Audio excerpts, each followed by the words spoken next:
Welcome to Beat the street.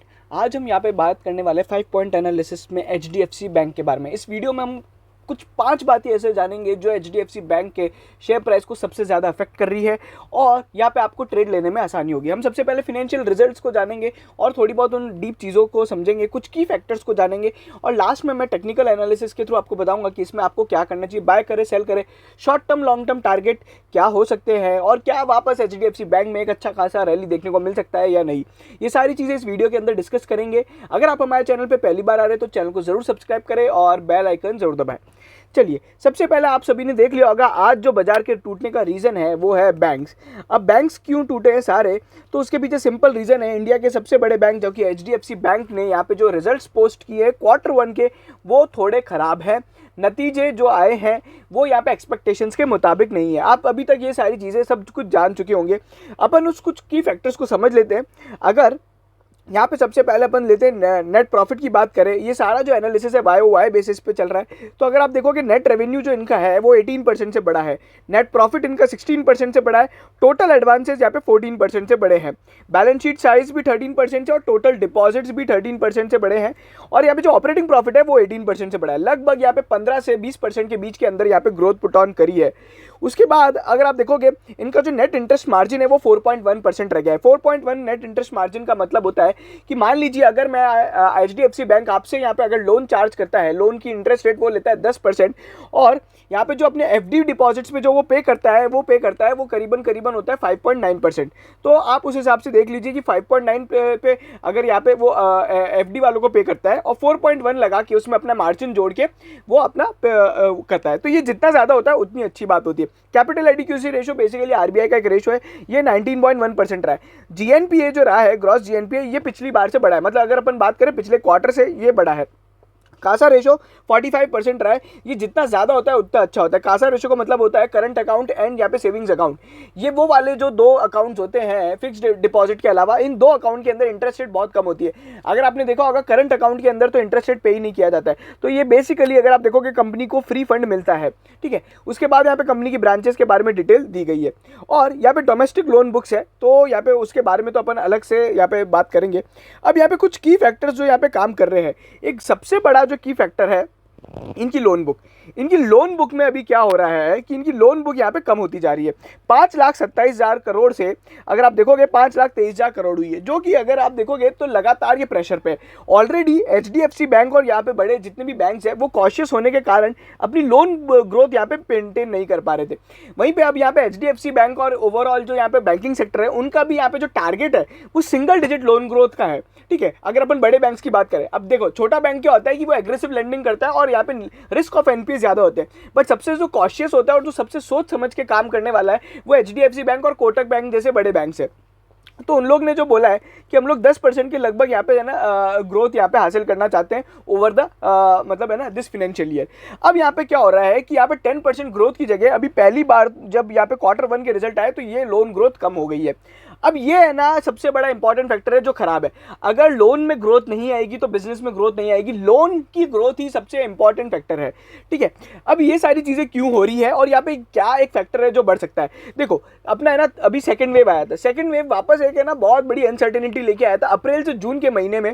अब आप समझो एक बात को कि यहाँ पे जब है ना ओवरऑल लॉकडाउन के फियर्स रहते हैं और अपने को नहीं पता कि अभी थर्ड वेव कहाँ चली जाएगी, तो ओवरऑल ये एक चीज रहती है कि है ना बैंक्स कॉशियस हो जाते हैं और ये वही कॉशियसनेस दिखती है और ये अच्छा भी है। देखो लोन ना देने से मतलब है ना ज्यादा देने से अच्छा है कि अपन है ना दे, क्योंकि अगर अपन ज्यादा देंगे तो एनपीए के चांसेस ज्यादा होंगे और एनपीए तो टोटल यहाँ पे लॉस होता है। तो मेरे को अगर लगता है, आप मुझसे पूछते हैं कि यहाँ पे लोन ग्रोथ देखने को मिल सकती है, बिल्कुल बिल्कुल यहाँ पे जो अगला जो क्वार्टर रहेगा उसके अंदर लोन ग्रोथ देखने को मिलेगी, because the kind of economy which is now reopening, ठीक है। अपनी जिस तरीके से इकोनॉमी चलती खुलती जा रही है और अगर थर्ड वेव के यहाँ पे ओवरऑल यहाँ पे कुछ ज्यादा म्यूटेंट्स नहीं आते हैं और थर्ड वेव का इंपैक्ट कुछ ज्यादा नहीं रहता है, थर्ड वेव नहीं आती है, तो आप यहाँ पे देख सकते हो कि एक अच्छी खासी रिकवरी देखने को मिलेगी। और ये रिकवरी ऐसी नहीं होगी और ये पुराने जितने भी ग्रोथ टारगेट्स है बैंकों के वो यहाँ पे मीट ऑन हो जाएंगे। अगर इकोनॉमी में बूम आ रहा है, अगर जैसा कि सभी मार्केट में और यहाँ पे मिड कैप आईटी शेयर्स वगैरह में सभी में बूम दिखाया जा रहा है, तो सबसे बड़ा बूम का अगर कारण अगर यहाँ पे बूम आता है इकोनॉमी में, तो बैंक्स के यहाँ पे लोन ग्रोथ देखने को मिलेगी ही मिलेगी। तो यहाँ पे लोन ग्रोथ के अंदर मैं मानता हूँ कि यहाँ पे एक अच्छी खासी ग्रोथ देखने को मिल जाएगी। और वहीं पे अगर आप देखोगे तो कंपनी के रिटेल लोन्स है उसके अंदर डी ग्रोथ देखने को मिली है, वहीं पे कॉमर्शियल और वाले जो लोन्स है उसके अंदर ग्रोथ देखने को मिली है। अब ये है ना, एक फैक्टर बहुत सिंपल है, कॉर्पोरेट बैंकिंग और यहाँ पे होलसेल लैंडिंग जो होती है, जो बेसिकली एक आम आदमी के अलावा जो बड़े बड़े कॉर्पोरेट हाउसेज लेते हैं, वो यहाँ पे बढ़ गया है। तो मतलब ओवरऑल भी यहाँ पे है ना, देखो मार्च से जून में भी बढ़ा है और ये आने वाले टाइम में और बढ़ेगा। अभी केवल रिटेल लैंडिंग यहाँ पे प्रॉब्लमेटिक है। अब रिटेल लैंडिंग क्या होती है, बेसिकली यहाँ पे जो पर्सनल लोन्स वगैरह, होम लोन्स वगैरह होते हैं, तो वो चीज़ें इंपैक्ट हो रही है। बिकॉज आपको पता है कि यार देखो, corporate houses are earning, but है ना एज अ सैलरीड पर्सन वहाँ पे है ना आज भी इतनी अर्निंग ग्रोथ नहीं है। ठीक है, तो ये एक बहुत ही जनरल ट्रेंड है और इसलिए यहाँ पे रिटेल लोन्स भी है ना कम है। रिटेल लोन्स की ग्रोथ कम होना is very very simple thing. अच्छा, अब यहाँ पे कुछ की फैक्टर्स अगर आप देखते हो, जैसे कि जीएनपीए, तो मैं आपको बता दूं यहाँ पे जीएनपीए जो रहा है वो पिछली बार से बढ़ा है। अगर नेट जीएनपीए की बात करें, नेट एनपीए या फिर जीएनपीए की, तो दोनों ही चीज़ें यहाँ पे बढ़ती जा रही है। वहीं पे अगर आप देखोगे आरओए भी यहाँ पे बैंक का कम हो गया है। फिर बैंक का जो ईपीएस वगैरह है वो भी कम हुआ है, बिकॉज बैंक का ओवरऑल नेट प्रॉफिट यहाँ पे कम रहा है। अगर आप इसको कंपेयर करते हैं वाई बेसिस से, तो यहाँ पे ग्रोथ पुट ऑन करी है। वहीं पे जो कंपनी का रेवेन्यू रहा है, टोटल इनकम भी, वो पिछली बार से तो यहाँ पे है ना, पिछले क्वार्टर से तो यहाँ पे खराब रहा है, बट पिछले साल से अच्छा रहा है। और आपको पता है पिछला साल तो बिल्कुल लो बेस ईयर था, उस टाइम तो सबसे ज़्यादा प्रॉब्लम थी। अब यहाँ पे कुछ एनालिटिकल रेशो जैसे कि कासा रेशो है, उसके अंदर भी ग्रोथ देखने को मिली है। और आपको पता है एचडीएफसी बैंक इतना हेल्दी है कि वो यहाँ पे किसी भी तरह की कोई प्रॉब्लम में आ नहीं सकता है। और बाकी ओवरऑल इनकी जो बैलेंस शीट साइज है उसके अंदर तो ग्रोथ देखने को मिली है। और अगर आप देखते हैं यहाँ पे कुछ और भी चीज़ें बैंक ने बताई है। एक तो बैंक ने यहाँ पे डिविडेंड वगैरह पे किया है ₹6.5 का, जो कि अपने लास्ट फाइनेंशियल ईयर के लिए, वो अनाउंसमेंट इस बार नहीं होता। बैंक्स की बोरोइंग्स पे अगर आप गौर करोगे तो बैंक्स की बोरोइंग्स जो है पिछली बार से कम हुई है। अगर आप देखते हो तो यहाँ पे ये जो फिगर है, ये आप देखोगे तो ओवरऑल यहाँ पे बैंक्स की बोरोइंग्स कम हुई है। अब इसके अलावा यहाँ पे एक और फैक्टर यहाँ पे जो कंपनी को प्रॉब्लमेटिक सिचुएशन में डाल रहा है, वो ये है कि कंपनी की कुछ सब्सिडरीज यहाँ पे बहुत खराब परफॉर्म कर रही है। जिसमें से अगर अपन देखेंगे तो सबसे जो खराब परफॉर्मेंस रही है, जैसे कि मैं आपको बता के इनके अर्निंग रिलीज में बात करता हूँ, तो यहाँ पे जो एक है एचडीबी फाइनेंशियल सर्विसेज, जो यहाँ पे अनलिस्टेड मार्केट में बहुत यहाँ पे शानदार ट्रेड दिखाने वाला जो स्टॉक है, उसका यहाँ पे जो जीएनपीए है वो यहाँ पे बहुत प्रॉब्लमेटिक रहा है। उसके यहाँ पे जो जीएनपीए हैं वो बढ़ गए हैं। अब अगर आप देखोगे यहाँ पे 2.86% से उनका जो जीएनपीए है वो 3.89% हो गया है। वहीं पे कंपनी की एक और सब्सिडरी है जो बहुत ही शानदार परफॉर्मेंस कर रही है, वो है एचडीएफसी सिक्योरिटीज लिमिटेड। अगर आप देखोगे उसका जो क्वार्टर के अंदर अगर आप देखोगे as against the June quarter, मतलब 100% का ग्रोथ यहाँ पे पुट ऑन करिए as compared on Y basis. बाकी यहाँ पे कंपनी ओवरऑल यहाँ पे जो ग्रोथ पुट ऑन तो कर ही रही है। और यहाँ पे अगर अपन देखेंगे तो ये सारी चीज़ें हैं जो कुछ फैक्टराइज हो रही है। बाकी कंपनी ने साफ साफ यहाँ पे बोला भी था कि हमारा यहाँ पे ओवरऑल अगर आप देखोगे तो जो कॉशियसनेस है वो बिकॉज ऑफ सेकेंड वेव था, ये बैंक ने साफ साफ डिस्क्लोज किया है। और ये छोटा मोटा ये जो लॉस वगैरह, लॉस क्या, जो खराब परफॉर्मेंस होती है क्वार्टरली परफॉर्मेंस, जिसको इग्नोर करना चाहिए। अब अपन आ जाते हैं एक बार टेक्निकल चार्ट्स पे और जान लेते हैं यहाँ पे क्या किया जा सकता है।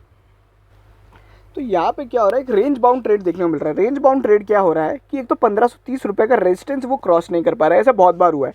ठीक है, पिछली बार भी एक बार यहाँ पे क्रॉस किया था, वो 1540 का था, बट ऐसे दो बार अगर हमने देखा है कि यहाँ पे है ना 1530 और 1540 वाले जो यहाँ पे जोन होते हैं वो यहाँ पे कंपनी क्रॉस नहीं कर पा रही, उसका शेयर भाग नहीं पा रहा है। पर नीचे में है ना एक बहुत ही इंपॉर्टेंट सपोर्ट भी बन रहा है। वो सपोर्ट क्या है, तो वो जो सपोर्ट बन रहा है वो यहाँ पे 1460 के लगभग बन रहा है। 1460 का यहाँ पे 2-3 बार ऐसा सपोर्ट बना है और आज जो ये ट्रेड हो रहा है वो बिल्कुल वहीं पे हो रहा है। तो 1470 पे जो अभी ये ट्रेड हो रहा है, अगर किसी को यहाँ पे लॉन्ग टर्म के लिए बाय करना है तो वो बिल्कुल यहाँ पे किया जा सकता है। ठीक है, वहीं पे अगर अपन देखेंगे कुछ यहाँ पे जो अदर इंडिकेटर्स है वो अभी एक बेयरिश जोन बता रहे, बट मैं यहाँ पे एक आपको सिंपल आपको देता हूँ कि यहाँ पे एक आप अगर आपको सपोर्ट जोन देखना है या फिर स्टॉप लॉस टाइप कुछ मेंटेन करना है तो 1400 का एक बहुत इंपॉर्टेंट सपोर्ट है। बाकी मेरी राय क्या रहेगी, आप 1440 से बीच में, यहाँ पे 1470 में यहाँ पे आप बाय करो। उसके बाद यहाँ पे अगर अपन देखेंगे तो टारगेट प्राइस क्या रखनी है अपने को, 1530 की रखनी है और फिर 1550 की रखनी है। ये कुछ शॉर्ट टर्म टारगेट्स हो गए। ठीक है, ये शॉर्ट टर्म टारगेट हो गए। फिर वहीं पे लॉन्ग टर्म टारगेट्स क्या हो सकते हैं? देखो लॉन्ग टर्म के लिए तो आपको एचडीएफसी बैंक पे यहाँ पे बुलिश रहना ही पड़ेगा। अगर आप उस पर बुलिश नहीं हो तो मतलब फिर तो आप मात खाओगे ही खाओगे। तो यहाँ पे जो लॉन्ग टर्म टारगेट है, अगर मैं यहाँ पे मानता हूँ कि इकोनॉमी के अंदर बूम आता है तो यहाँ पे एचडीएफसी बैंक और बाकी सारे जो बड़े बैंक है उसके अंदर सबसे ज़्यादा यहाँ पे प्रॉफिट, वो यहाँ पे सबसे अच्छी परफॉर्मेंस देखने को मिलेगी overall business as well as financially. तो मेरा जो लॉन्ग टर्म टारगेट है वो 1750 रुपये का है एज ऑफ नाउ। दिवाली तक का जो ये टारगेट है 1750 का है। उसके बाद यहाँ पे जो टारगेट देखने को मिल सकते हैं 1850 रुपये तक के देखने को मिल सकते हैं। सो अगर यहाँ पे कोई लोग बाग यहाँ पे एक बहुत ही शॉर्ट टर्म ट्रेड ढूंढना चाह रहे हैं कि यहाँ पे किस स्टॉक में बाय करना चाहिए, या फिर अगर आप देखोगे तो किस तरह के एक लार्ज कैप सेफ स्टॉक में अगर आपको बाय करना चाहिए, तो एचडीएफसी बैंक एक वैसा स्टॉक है।